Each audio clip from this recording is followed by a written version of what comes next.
I've seen you make some tweets about it. And since you mentioned the Wrestling Observer and 5-star matches, where do you sit? Where do you sit on match ratings? I think for the most part, they're asininely stupid. Well, it's just someone's opinion, like, a Siskel and Ebert giving it 2 thumbs up. It's like, oh, great. Yeah. And I think when it started, it was very valuable because it started during the tape trading era. And if you're old enough to be part of the tape trading era, it's like you would get lists of tapes that someone had in the mail, where you actually went to the post office, picked up your letter and opened it up, and there would be a printed photocopy sheet of all the tapes the dude had. And if you're ordering 3 tapes of All Japan Pro Wrestling, which tapes do you buy? Well, if you have access to the Observer, you can go look up the shows and you can find out, oh shit, this show had, really highly rated matches. It's probably good. So it's like a movie critic. What movie you want to see? Well, what are the critics saying is a good movie? I'll go watch that. Yeah. So it would help you. But I just find it insanely ridiculous that someone would watch the movie and then want to know what someone else thought about it and determine their enjoyment based on you've seen the movie. Did you like it? If you did, it's great. If you didn't, it wasn't. And going back and comparing, like, I'll go watch this match. Man, I think that was 3 1/4. I'm going to go see if I'm right. Yeah. Like, what do you mean if you're right? It's like, that's just his opinion. Who's to say either one of you are right? Yeah, like I got into quite the discussion with Dave Meltzer about this. And I guess for me, it just comes down to, if we're going to use movies as an analogy here, if you're constantly saying Quentin Tarantino movies are awesome, and you're saying, yeah, Christopher Nolan movies are just okay all the time, I guess people sometimes go, well, actually, some of these are pretty good. Maybe you should give them another look. Why? He likes Tarantino movies. Yeah, so you're right. He likes New Japan. I mean, that's what it really comes down to. But good for him. Everybody has their tastes. It's like if you asked, yourself, someone asked you, hey, rate these 10 albums, and they give you a hip hop album, a country album, and a pop album, or whatever kind of music there is, a reggae album and a bluegrass album. It's like, you're going to like certain ones. Yeah. Well, if you give them to Jim Cornette, he's probably going to like different ones. Yeah. Doesn't mean anybody's wrong. Yeah. It's just, you don't like bluegrass. Maybe Jim Cornette does. Yeah. And arguing over a number, like, what? And it's also because I'm old. But when I broke in, the goal was never, ever have the best match possible. The goal was hook the people with as little physical effort as possible. Because the goal was, that was a night off, but we had them. And you worked as hard as you needed to get the crowd. And it was a common saying, and any person probably my age or older has said it, where there's that moment in the match where you just under your breath to your partner, we got them.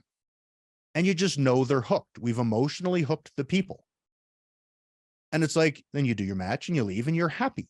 And if it was a night off and you didn't have to kill yourself, it was even better. And it used to be a common expression in the business. Oh, that guy's a night off, because you could hook the people without any effort. Yeah. And we used to joke about it, but there was contests of how long you could go in your match before you actually touched.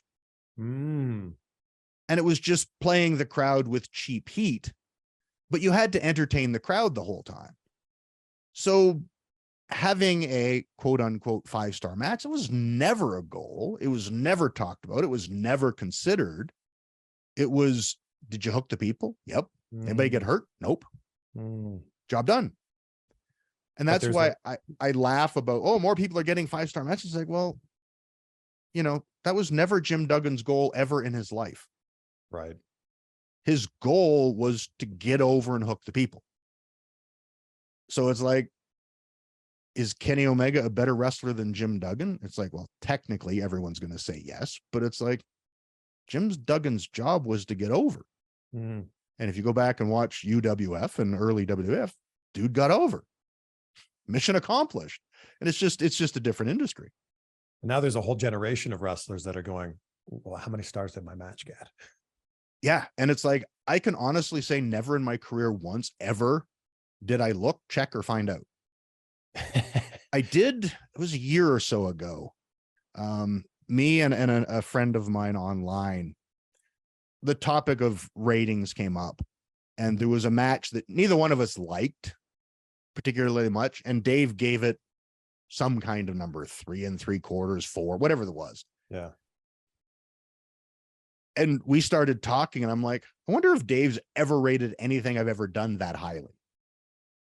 And we went back and looked up like Anarchy Rules from ECW that a lot of people today still talk about, you know, my SummerSlam match with Edge, a few of my, what you would consider my better matches. Yeah. And they all were like 3 1/4 or something.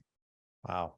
And there was and whatever match it was we were talking about, it's like, I guarantee in a week, no one will remember this match ever occurred. And it was rated considerable. It's like, but like we looked it up for the sake of an argument and a debate, but it's like, who cares? Like Anarchy Rules was 98, maybe 99 and 99. And it was the first pay-per-view that was carried in Canada. But it's like, it was 24 years ago. People still mention that match to me. And at the time we opened the show in Chicago, the place went absolutely batshit crazy. We got a standing ovation mid-match. It's like, we got him. Yeah. And neither one of us got hurt, and we had a hell of a lot of fun. And I've even mentioned this to Dave once. I was talking to him about it. And I don't know where the hell I would have been at, because my brain, we actually spoke about it, not just DM'd, but yeah. My match with Terry Funk, which is probably my favorite. I've had several, but the one I worked Terry Funk in his hometown of Amarillo, Texas. I dropped the Canadian US title to him on a house show in WCW. It was perfect. As much as Americans love America, Texans love Texas, and Amarilloites, whatever they might be called, love Terry Funk. He was a god, and they hated me. And literally everything we did, if I touched him, I had just committed the gravest sin in the history of the world. And if he touched me, it was New Year's Eve and the ball just dropped. Like, the crowd reaction was insane. And when he won, the place went nuts. The baby faces that came out to raise Terry on his shoulders afterwards thanked us both for letting us be a part of that emotion. And like I told Dave, I've got it on DVD. Charles Robinson recorded it, gave it to me in VHS. I've since converted it to a DVD. But it's like, in that moment that night, I told Dave, it's 10 stars. It's perfect. I said, but you go back and watch it, it's probably like 2 3/4. Who knows? You know what I mean? It's like, sure. Because wrestling's about the moment. Yeah. And in that moment, there is no way we could have hooked the people bigger at all. But if you're going to sit down and watch a match from 2000 today in your living room without the angle, the story, and the mood of the building, who knows what it is?